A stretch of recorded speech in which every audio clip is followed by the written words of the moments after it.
semangat kayaknya.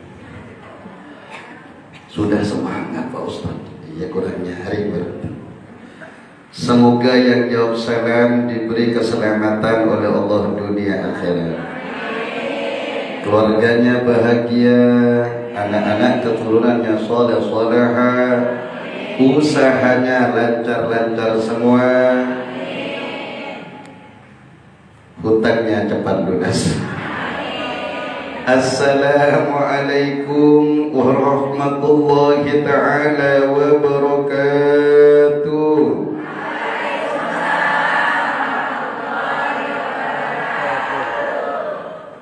Alhamdulillah alladzi awjaba mahabbatah lil mutahabbina fillah wal mutajalisina fillah wal mutabadilina fillah wal mutazawirina fillah. Allahumma salli wa sallim ala sayyidina Muhammadin afdali khalqillah wa ala alihi wa sahbihi wa mawala wa la hawla wa la quwwata illa billah, amma ba'd. Yang saya hormati dan semoga dirahmati oleh Allah Subhanahu wa ta'ala, para dewan pengurus Masjid Darus Syakirin, para ketuanya, wakil ketuanya, dan yang mewakili wakil ketua, bapak-bapak yang ada di samping kiri saya ini, yang tadi memberi sambutan yang luar biasa, yang semoga dirahmati oleh Allah. Yang juga kami hormati selaku tuan rumah, yaitu Majlis Khairun Nisa, ya, sebaik-baik para wanita, insyaallah, yang hadir pada saat ini, yang ikut Majlis Permata Serdam ini adalah min akhyarin nisa, dari golongan wanita-wanita yang terbaik. Amin Allahumma amin. Yang tak lupa kami hormati dan kami banggakan kepada Ketua Majlis Permata Serdam, BKMT Permata Serdam, Ibu Heliani SE, yang tadi memberikan sambutan, yang setiap ada acara mengucapkan, menanyakan kabar, tapi sayang, 1.000.000 sayang, bukan 1.000 sayang. Banyak yang masih tak hafal jawabannya. Allahumma salli ala Sayyidina Muhammad. Yang juga kami hormati para dewan-dewan pengurusnya BKMT Permata Serdam dan para pengurus-pengurusnya yang namanya tidak dapat saya sebutkan satu persatu, dari setiap ketua dan anggota wa majlis yang katanya tadi 21 majlis yang tidak dapat saya sebutkan satu persatu, namun insyaallah panjenengan semua yang memperjuangkan majlis ta'lim, majlis kebaikan, perkumpulan majlis di setiap tempatnya masing-masing, insyaallah masuk dalam sabdanya Rasulullah, man sanna sunnatan hasanatan falahu ajruha wa ajru man amila biha la yanqusu min ajrihi syai'un.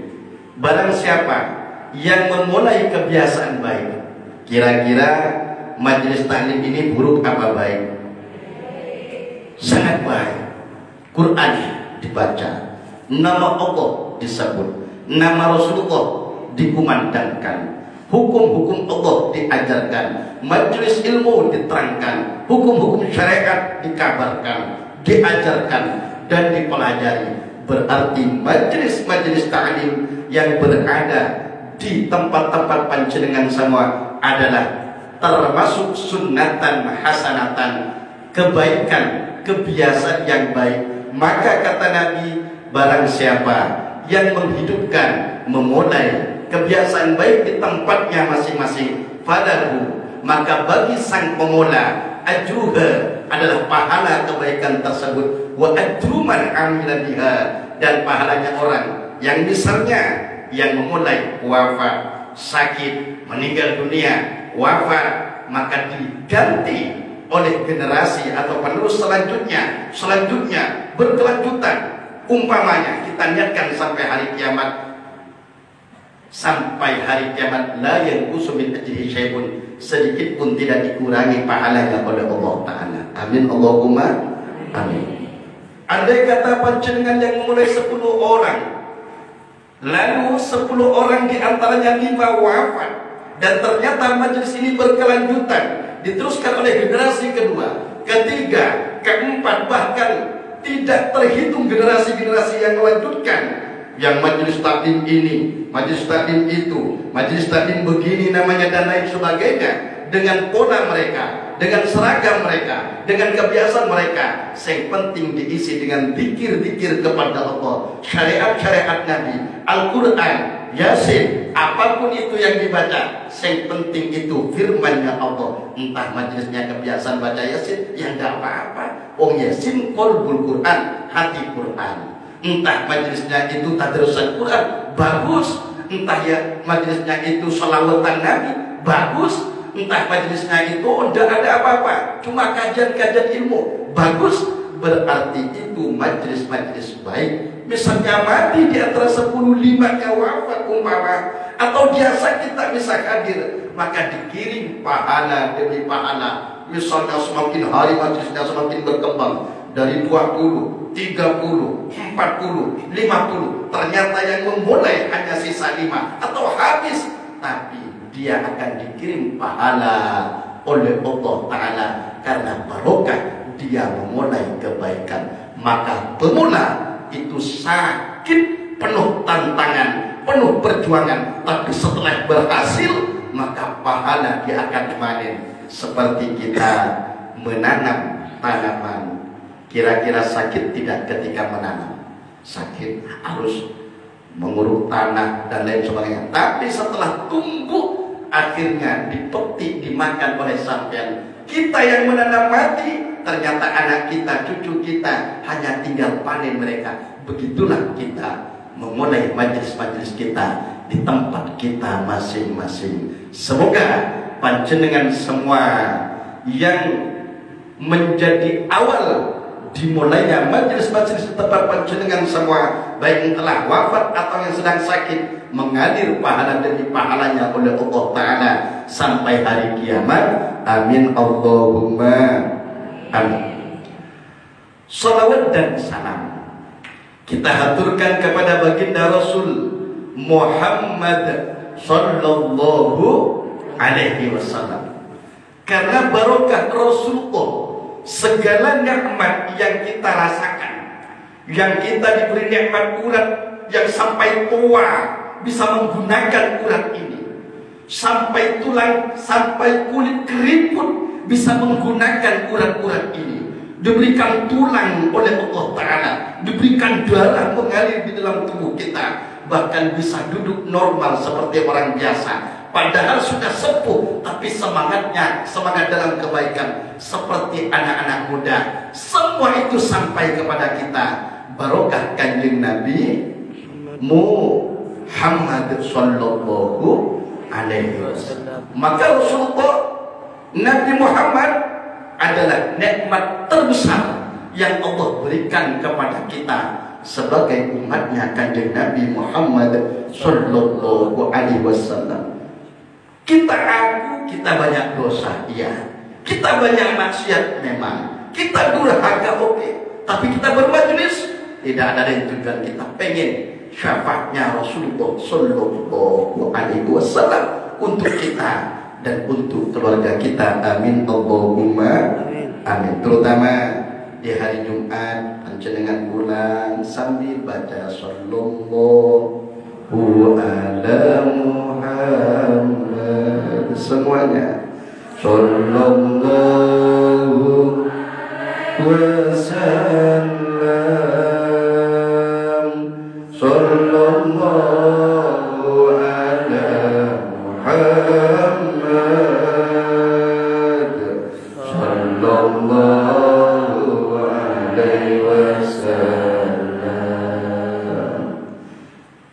Artinya kalau dilakukan, kalau tidak dilakukan biasa. Sallallahu ala Muhammad, sallallahu ala Muhammad sama. Allahumma sholli ala Sayyidina Muhammad wa ala ali Sayyidina Muhammad. Sering saya sampaikan, kata Nabi, ilmu sholli alaihi nurun ala syurat. Orang yang ahli baca salawat kepadaku di dunia, maka ketika di atas jembatan Shiratal Mustaqim yang panjangnya menurut keterangan jembatan Shiratal Mustaqim itu berada di pangpang atau diletakkan oleh Allah Ta'ala di atas kobaran api neraka Jahannam, panjangnya 3000 tahun perjalanan dengan perjalanan normal, naik lurus ke atas, menanjak ke atas 1000 tahun, lurus 1000 tahun, menanjak ke bawah 1000 tahun, dan di bawahnya kobaran neraka Jahannam. Yang neraka Jahannam ini adalah tempat umatnya Kanjeng Nabi. Jembatan Shiratal Mustaqim, dia akan mendapatkan cahaya dari Allah. Wa man kana ala shirati min ahli nur lam yakun min ahli nar. Barang siapa di atas jembatan Shiratal Mustaqim sudah mendapatkan cahaya rahmat dari Allah, cahaya kasih sayang dari Allah, maka dia bukanlah penduduk neraka. Oh, Pak Ustaz, saya hanya sholat fardu saja. Perbanyak baca salawat kepada Nabi. Insya Allah salawatnya kita kelak nanti menjadi kendaraan kita di akhirat. Amin Allahumma amin. Hadirin yang saya hormati, yang semoga dibanggakan oleh Allah Subhanahu wa ta'ala. Tadi kita mendengarkan tentang bacaan ayat Al-Quran dalam surat Al-Hujurat. Bismillahirrahmanirrahim. Ya ayyuhan nasu, kata Allah, inna khalaqnakum min dzakarin wa untha. Kalau ada HP, buka surat Al-Hujurat tadi dibaca. Luar biasa yang baca, qori'ah kita. Dengan ibu siapa yang baca tadi? Putri, Mbak Putri. Oh, Putri Aulia. Hah? Ya Putri Indonesia. Orang Indonesia. Luar biasa bacaannya. Dan yang dibaca sesuai dengan tema majlis kita. Maka saya kira ternyata itulah tema majlis kita. Kata Allah di ayat ini sini, saya mau ayat berapa ya? Ayat 13 ini. Ayat 13 ya, ini intinya. Nanti langsung berkelanjutan di atas. Kata Allah, Bismillahirrahmanirrahim. Ya ayyuhan nasu inna khalaqnakum min dzakarin wa untha wa ja'alnakum syu'uban wa qabaila lita'arafu inna akramakum indallahi atqakum innallaha alimun khabir. Kata Allah, ya ayuhan nas, hai manusia. Siapa yang merasa manusia dipanggil oleh Allah dengan kemanusiaannya, tidak peduli dia beriman kepada Allah, tidak peduli dia belum beriman kepada Allah, yang penting manusia dipanggil oleh Allah dengan ayat Al-Hujurat ini. Ya ayuhan nas, manusia, apalagi orang beriman. Lah ini ayat umum. Arti ayat umum, yang penting dia manusia. Orang apapun dia, etnis apapun dia, warga siapapun dia, RT berapapun dia, RW siapapun dia, siapapun kepala desanya, dipanggil oleh Allah dengan ayat ini. Ya ayuhan nas, manusia, kata Allah. Inna, kata Allah, sesungguhnya kami, aku, khalaqnakum, menciptakan kalian, min dzakarin wa untha, dari golongan laki-laki dan golongan perempuan. Ini Allah ciptakan. Laki-laki, salah satu tanda-tanda kebesaran Allah ada di laki-laki. Wanita salah satu tanda-tanda kebesaran Allah, ciptaan Allah ada di wanita. Dan Allah nyatakan, wahai manusia, sesungguhnya kami jadikan ciptakan kalian dari golongan laki-laki dan wanita. Kemudian setelah Allah jadikan laki-laki, wanita, lalu Allah nyatakan waj'alnakum syu'uba, dan kami jadikan kalian syu'uba, berbangsa-bangsa, wa qabaila, bersuku-suku, berkelompok-kelompok. Wajar kalau dalam satu daerah banyak majelis, satu majelis ini, majelis ini, majelis ini, berbeda tapi tetap sama. Beda seragamnya, beda majelisnya, beda yang dibaca, beda kebiasaannya, tapi tujuannya satu, yaitu Allah. Ini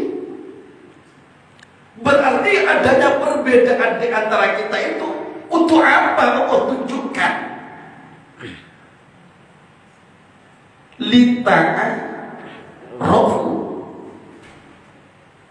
Lita'arofu, saling mengenal, saling mengerti, saling memahami, saling menghormati di antara kita dengan yang lain. Tetapi ingat bahwa di antara kita yang paling mulia bukan dia yang beretnis ini, beretnis khusus, beretnis ini, tapi tidak, kata Allah. Allah langsung menyatakan, inna, sesungguhnya, ini sumpah Allah, pernyataan terang dari Allah, inna akramakum indallahi atqakum, sesungguhnya paling mulianya kalian di sisi Allah adalah yang paling bertakwa kepada Allah Subhanahu wa ta'ala. Kalau di dunia mungkin orang yang jabatannya tinggi, hartanya banyak, terkenal viral, baru dihormati oleh orang. Tapi kadang ada orang itu mulia, dia tersembunyi, tak punya apa-apa, dimakan pun susah, tapi hatinya dekat dengan Allah Ta'ala. Kadang mereka nanti yang akan menyalip kita kepada surganya Allah Subhanahu wa ta'ala. Maka alhamdulillah, gerakan-gerakan sosial luar biasa yang banyak memperhatikan mereka. Ini pernyataan Allah. Jadi kita diciptakan oleh Allah Ta'ala memang berbeda. Kita tak bisa mengatur Allah, oh saya harus keluar dari orang Arab, harus. Oh, orang Indonesia bukan berarti lebih rendah daripada orang Arab. Orang yang di Amerika bukan berarti lebih lemah, lebih rendah daripada orang Indonesia. Tidak. Inna akramakum indallahi atqakum. Maka dalam hadis, saya sempat teringat pada sebuah hadis dalam kitab Risalatul Mu'awilah karyanya Syekh Abdullah bin Adam Al-Haddad. Rasulullah bersabda, ya benda Adam, ibnu Adam, antum min turab, antum min Adam wa Adam min turab. Wahai manusia, engkau semuanya berasal dari satu ayat. Siapa ayat kita? Nabi Adam alaihissalam. Jadi Pak, kita keturunan Nabi, cuma tidak tahu nomor berapanya. Nabi Adam dulu. Nabi Adam diciptakan oleh Allah tanpa ayah, tanpa ibu. Nabi Isa diciptakan oleh Allah ada ibu, tanpa ayah. Nabi Musa dan Nabi kita Nabi Muhammad serta Nabi-Nabi yang lain diciptakan oleh Allah ada ibu, ada ayah. Untuk apa Allah jadikan manusia ini diciptakan dengan 3 golongan? Ada yang tanpa ibu, tanpa ayah, Nabi Allah Adam alaihissalam. Kalau ada orang komplain, oh Nabi Isa kok tak punya ayah, bisa lahir kok, langsung komplain oleh saya. Nabi Allah. Cuma jangan ditiru sekarang. Beda. Bukan kekuasaan itu, kebinasaan. Oh, anakmu mana ayahnya? Kuasa Allah. Innallaha ala kulli syai'in qadir. Sesungguhnya Allah, ayat Allah lagi di bawah. Sesungguhnya Allah kuasa atas segala sesuatu. Hujan kekuasaan Allah, hujan rahmat dari Allah. Jangan, kalau sekarang bukan seperti di zaman Nabi Isa alaihissalam. Nabi itu hanya Nabi Isa saja. Untuk apa? Untuk Allah menunjukkan. Bahkan Nabi Siti Maryam itu orang suci loh. Tidak pernah keluar dari kamarnya. Allah perintahkan kepada malaikat Jibril untuk meniupkan ruhnya ke perutnya Nabi Isa, ke perutnya Siti Maryam radhiyallahu ta'ala anha, lalu mengandunglah namanya Nabi Isa alaihissalam. Dituduh oleh kaumnya, oh Nabi Isa melakukan Siti Maryam melakukan perbuatan zina begini dan lain sebagainya. Akhirnya karena Allah ingin menampakkan, maka bayi yang tadi di perutnya, bayi yang tadi di perutkan lahir, ternyata dia berbicara. Tenang wahai ibuku, ada di Quran. Saya adalah Nabi Allah. Kalau sekarang jangan suruh bicara. Inna lillahi wa inna ilaihi raji'un. Semoga kita, anak kita selamat pada Allah Ta'ala. Amin. Kemudian yang ketiga, ada ayah, ada bapak. Makanya Allah ciptakan laki-laki dan perempuan. Saya ingat kemarin saya diundang Pak di Akademi Yarsi, dosen-dosen Yarsi dan Direktur Dek Suryati itu ngaji bareng kemarin. Waktu hari kalau tidak keliru hari Sabtu, saya ngaji ke sana, ngaji selama 2 jam. Saya jelaskan bahwa adanya laki-laki dan perempuan itu termasuk salah satu tanda kekuasaan Allah. Dengan adanya laki-laki dan perempuan akhirnya timbullah rasa cinta. Oh, berapa banyak laki-laki, tapi kok kenapa sampai hanya cinta kepada suaminya? Padahal banyak dulu yang naksir kepada sampai waktu masih mudanya. Baru dulu, yang dulu kan tidak ada SMS, tidak ada WA, paling kirim surat, kirim salam. Salam ke mbak itu. Dulu waktu mbak, sekarang sudah ibu atau sudah oma. Dulu. Kenapa demikian? Allah tumbuhkan rasa cinta. Allah tumbuhkan rasa cinta tersebut kepada suami kita dan kepada istri kita. Akhirnya dipertemukan oleh Allah Ta'ala untuk apa Allah? Untuk memperbanyak hambanya yang nyembah kepada Allah. Maka Allah dalam sebuah hadis Rasulullah bersabda, tanakahu, ayo lakukan pernikahan dengan syariat yang telah disyariatkan oleh Allah. Takzuru, maka dengan adanya pernikahan tersebut, kawin antara laki-laki dan perempuan akhirnya melakukan ibadah sebagaimana yang kalian kepencengan ketahui bersama, timbullah hamil. Oh, hamil ibadah, pencenengan yang sakit hamil itu dianggap ibadah oleh Allah Ta'ala. Pahalanya luar biasa. Melahirkan, makanya andai kata ada wanita wafat dalam keadaan melahirkan, disebut mati syahid, berperang antara hidup dan mati. Kadang hidup, kadang mati, kadang hidup, kadang mati, tergantung lawannya. Berperang, maka mati syahidnya. Akhir keluar anak kita, keluar, akhirnya diadani, Allahu Akbar, Allahu Akbar, telinga kanan. Ada hadisnya, ada film video. Oh, hadis dan adzan itu tidak ada di zaman Nabi, tidak ada film-film. Oh, semuanya dibahas. Oh, adzan kan apa adzan ke bayi saja. Wong sudah ada Quran, ada dalilnya.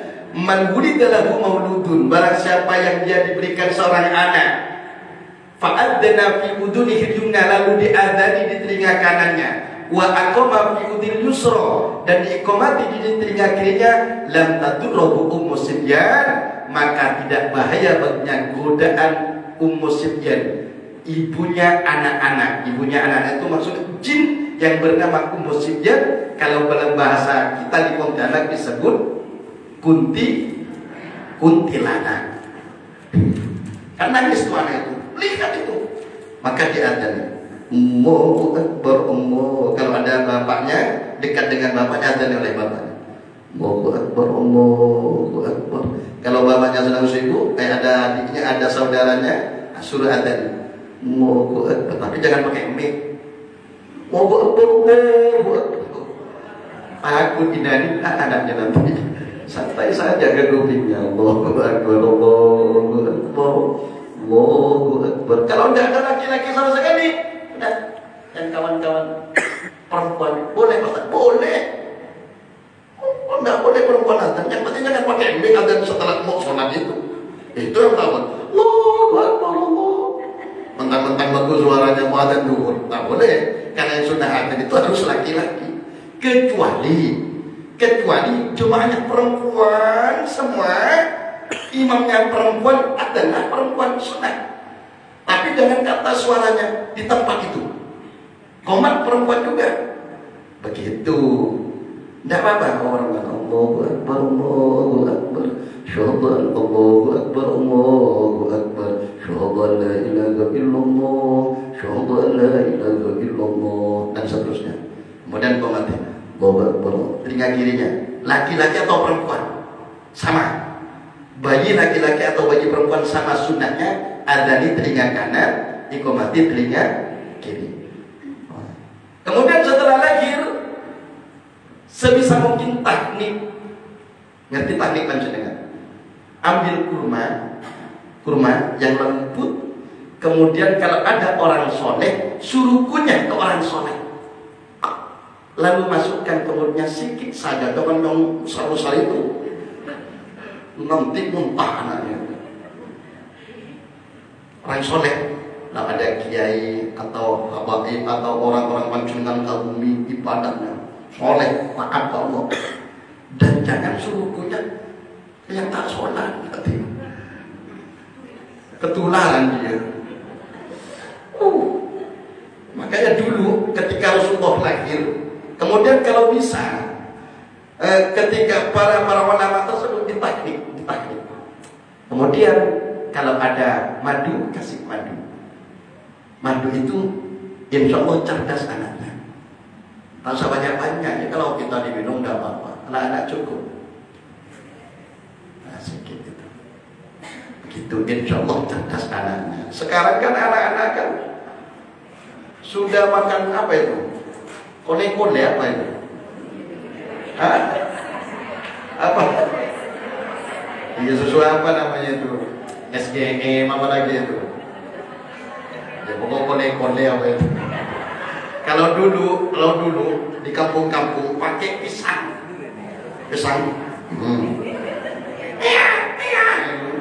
Anak saya dulu yang sekarang sudah mondok pakai pisang sampai umur 5 bulan. Pisang dengan campur nasi. Bahaya Pak Ustaz? Ya enggak lah, yang penting jangan keras-keras itu. Ya kalau keras kayak punya kita itu, ya bahaya ke perutnya sedikit saja. Akhirnya umur 5 bulan tak mau nasi lagi sampai sekarang. Bukan makan pisang terus, nasi tapi kuning, nasi kuning atau nasi goreng atau mie telur itu masih enak. Ada santri saya baru mondok, tak makan nasi sama sekali, tak makan nasi kuning, apalagi nasi kuning, nasi goreng pun tak makan. Makan apa? Kue apa itu? Bukan donat kok. Kalau donat saya enak, kue itu loh. Ya pokok kue apa tuh? Cemilan. Baru kelas 5 dari pengira ya dalam. Nggak tahu kalau jujur mungkin. Itu kuasa Allah Ta'ala. Tapi hidup masih hidup. Orang tak makan 3 hari tak hidup. Apalagi makan cemilan. Apalagi kalau menghabiskan 10.000 cemilannya. Bukan cuma hidup itu, cepat besar. 10.000, esnya 5.000, 15.000 satu hari rumah. Lagi siangnya 15.000, malamnya 15.000. Anaknya makin besar, mamanya makin kecil. Allahumma sholli ala sayyidina Muhammad. Kemana-mana ceramah saya sekarang ini. Tadi serius. Tadi kita berbeda-beda dalam rangka Allah menunjukkan kekuasaan Allah. Dan memang manusia diuji sama oleh Allah Ta'ala. Jangan mentang-mentang panjenengan sama ketua majelis tidak diuji dengan berjamaahnya. Jangan.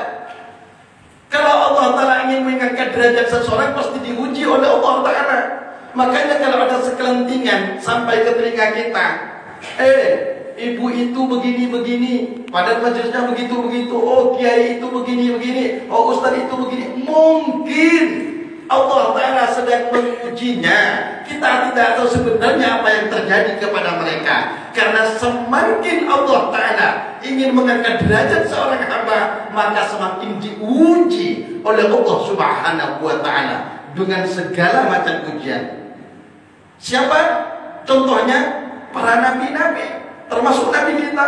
Padahal manusia termulia dunia akhirat, manusia pilihan nomor 1. Ujiannya luar biasa. Dilempar dengan kotoran unta, dilempar dengan batu, bahkan sampai berdarah, bahkan sampai giginya. Rasulullah Shallallahu Alaihi Wasallam, Nabi yang kita ikuti ajarannya, Nabi yang kita mengenal Allah, barokah dakwahnya, sampai giginya ini tanggal, berdarah, sampai malaikat Jibril alaihissalam menawarkan, Muhammad, Allah pasrahkan gunung-gunung ini kepada engkau. Kalau engkau mau, Allah akan suruh angkat kepada para malaikat gunung-gunung ini untuk dituangkan, ditumpahkan kepada kaum-kaum sampean, kepada kaum-kaummu yang melemparmu. Tapi apa kata Rasulullah?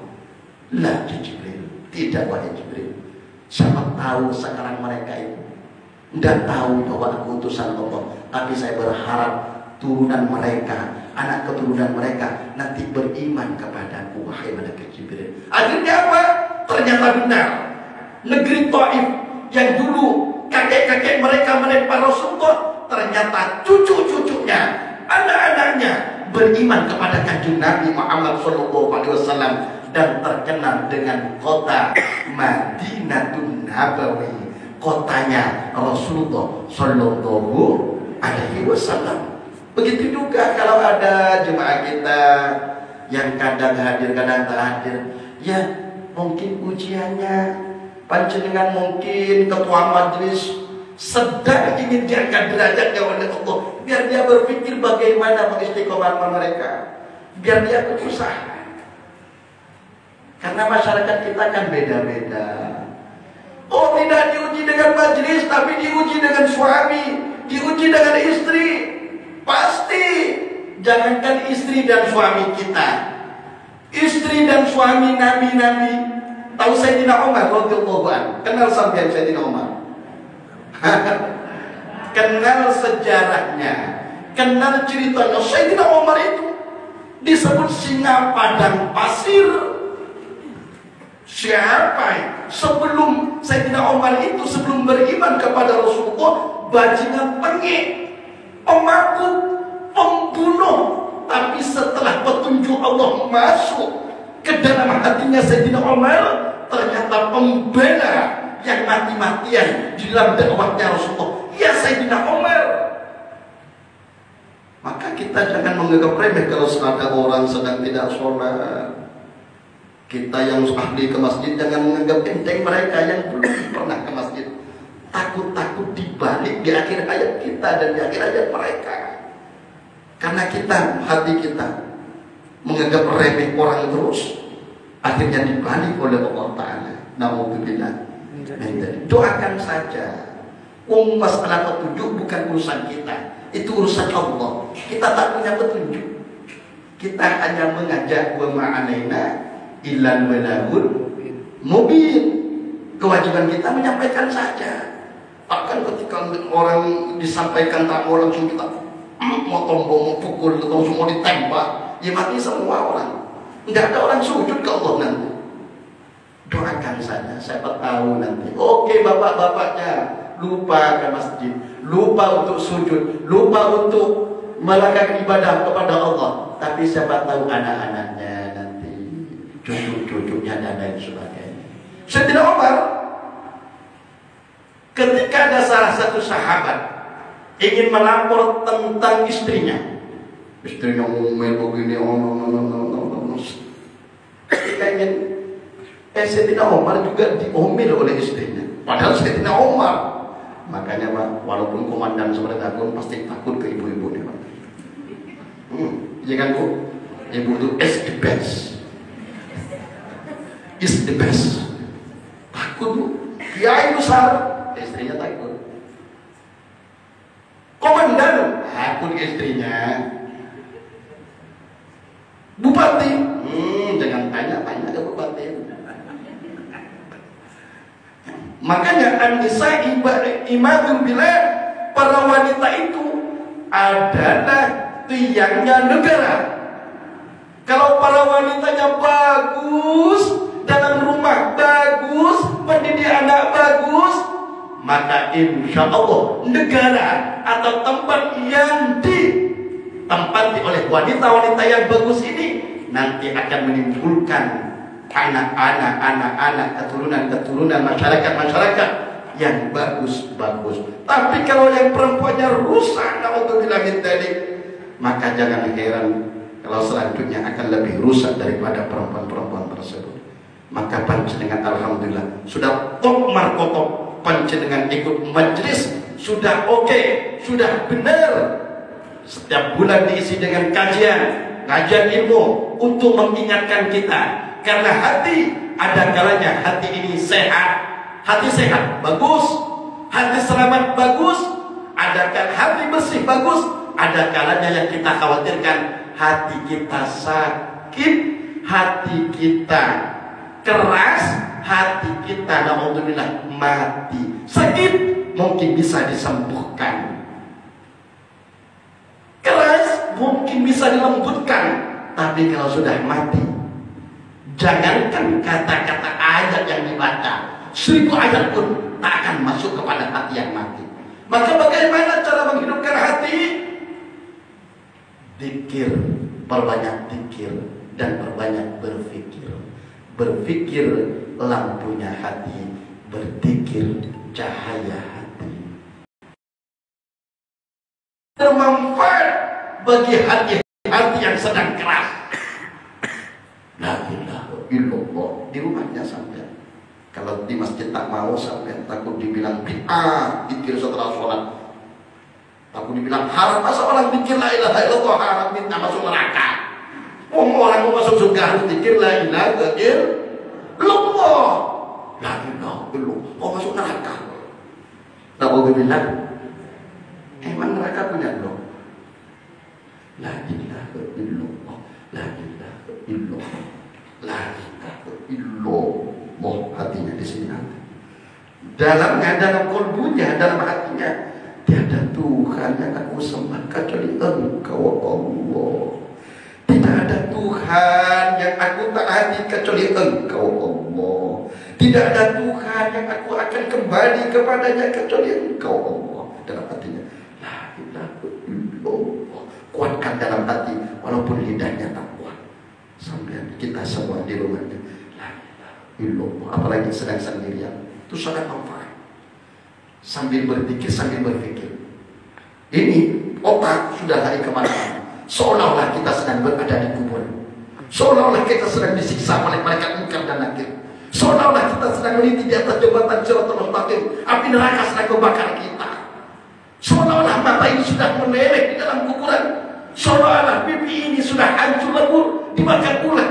Seolah-olah tulang belulang ini sedang dihimpit bumi. Akhirnya akan menangis kita karena Allah Ta'ala. Dan mata yang menangis, mengeluarkan air mata karena Allah, maka mata-mata orang seperti itu haram untuk masuk neraka Allah Subhanahu wa Ta'ala. La ilaha illallah. Kalau tak mampu, pikir hati. Dalam hatinya, Allah, lidahnya di atas langit-langit. Allah tahan. Allah sampai bisa menangis. Roh di antara kita jarang yang menangis seperti itu. Kalau ditinggal suami baru, tinggal anak baru, cuma nangiskan diri kita.